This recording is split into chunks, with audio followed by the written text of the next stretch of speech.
I was wondering if you would like to raise the bride cup with me.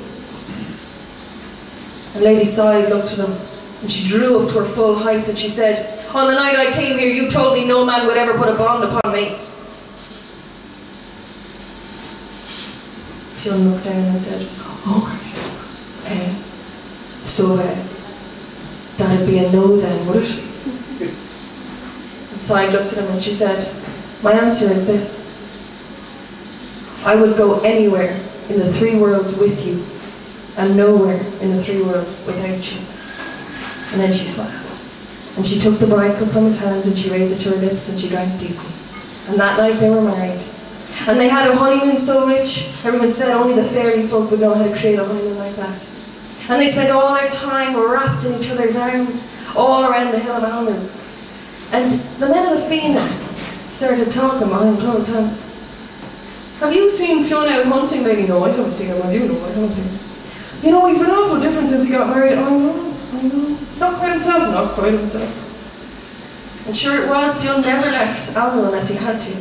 But one day the call came. The Lochlan raiders were sailing to wage war on Dublin Bay. And Fionn ran to get his armour ready, and as he was strapping on his armour, in came Side. What are you doing? He said, well, the Lochlan raiders are coming to Dublin Bay. The Fionn have to answer the call. All the men of Ireland paid tithes to us to defend the land. We have to go. And she looked at him and she said, but do you have to go? And he said, now woman, that's the fairy folk talking. Of course I have to go, I'm captain of the Fionn.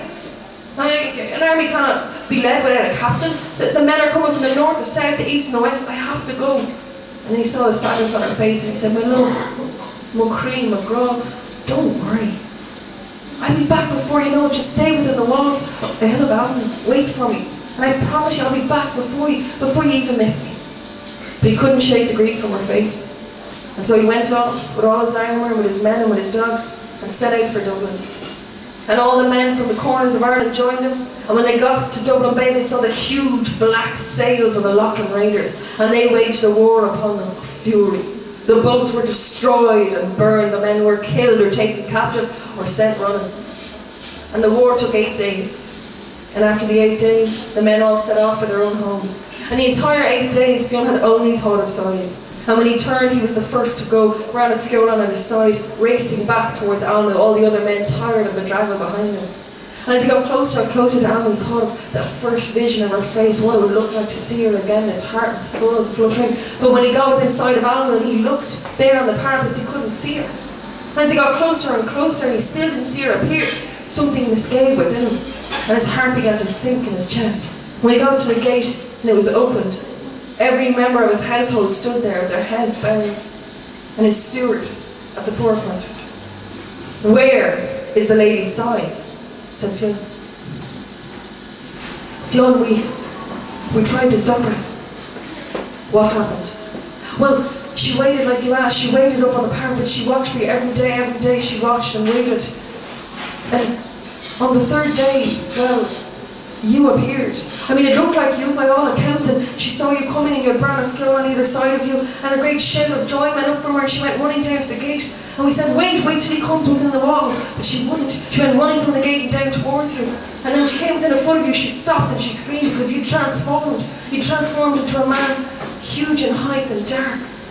And the dogs changed too. And she tried to turn back towards Alma, but he took out a stick and he hit her. And she transformed back into the deer. We reached for our weapons and we went running out, but by the time we got there, they were gone. They were gone. I'm so sorry, Fionn. And Fionn put his face into his hands so that his fellow warriors wouldn't see the grief there. And he went to his room and he spent a night and a day locked in his room. And when he emerged, he was a different man. He was still the captain of the Fionn. He still fulfilled all his duties. But in every moment of free time he had, he went out searching for his wife. He searched the hills and the valleys. He searched the coastline and the bogs and the forests, and everywhere he searched, he found no trace. He searched for 7 years. And after 7 years, he had to accept that he would not find her. And so he took up hunting again with the Fionn. And he was out one day in Sligo up the side of Ben Bowman when Bran and Skillo disappeared off into a thicket of trees. And he went in after them because they didn't come when he called. And when he entered the thicket, his heart stopped in his chest, because standing in a clearing was a small, naked, black-haired boy, and running around him, Bran and Fionn and 2 little puppies nuzzling and licking him. And Fionn was staring at this, and then the dogs with the Fianna came in behind him, and sure enough, Bran and Fionn stood guard over the boy. And the warriors came in and said, "What's this?" Fionn said, I don't know. And he called to the boy and said, "Come here." And the boy just looked at him. And MacCumhail leaned in and said, "Fionn, I don't think he can understand you." So Fionn leaned in with his hand and he said, "Come here." And the little boy walked forward and took Fionn's hand, and he walked with him back to the hill of Alman. He was a child of the wild, he'd never known men, so when he got inside the hill of Alman and they tried to feed him, he took the food and went under the table and he ate with the dogs. When they tried to put clothes on him, he ripped them off. But little by little he grew accustomed to the ways of men, and little by little he grew used to the way they spoke, and they began to learn their language. And after a year of living amongst them, he was able to tell Fionn his own story. "The first thing I remember," he said, "is a deer. I used to cuddle into her at night and she gave me her milk. She would show me what berries to eat, and in a nearby cave, food would be left and I would eat it. Once in a while a man would come, and every time he came she would stand stock still in front of me. And sometimes he would plead with her, and sometimes he would yell at her, sometimes he would sing to her. But every time he came, she stood in front of me, and she always refused him. And this went on year after year until one day he came, and he stayed all the long day and all the long night. And he tried everything. He cried, he laughed, he sang, he told stories. And by the end of the night, he was infuriated. She still refused him. He took out a stick and he smacked her on her spine. And with that, she was forced to move forward. And I went to go after her, but she shook her head. And she followed him reluctantly. And as they disappeared from sight, the meadow I had known my whole life disappeared beneath me. And I found myself in that clearing of trees on Ben Bulben where you found me.